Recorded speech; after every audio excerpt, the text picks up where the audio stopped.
what is the data to support the use of ruxolitinib for patients who have steroid-refractory acute graft-versus-host disease? So there was a clinical trial known as the REACH-1 trial, where patients with steroid-refractory GVHD were treated with ruxolitinib.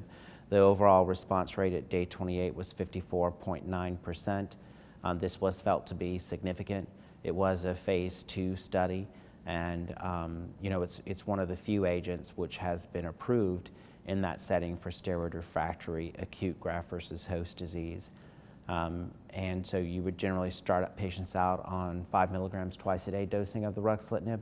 The major issue with the dosing is thrombocytopenia, so you do have to be concerned about potential risk of bleeding and lowering of the platelet count.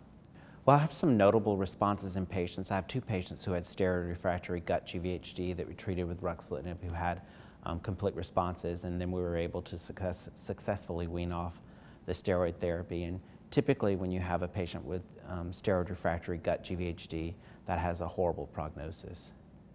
So how do I establish who is appropriate for ruxolitinib therapy? Well, its indication is for steroid-refractory GVHD, so of course you would treat patients up front with steroid therapy, and if they had persistent symptoms after 5 to 7 days of steroid therapy, and usually at that point you're talking about 2 milligrams per kilogram, then I would consider that treatment. As I mentioned, thrombocytopenia can be an issue, so if the platelet count's less than 50,000, I'm a little bit less reluctant to treat patients with ruxolitinib in that setting.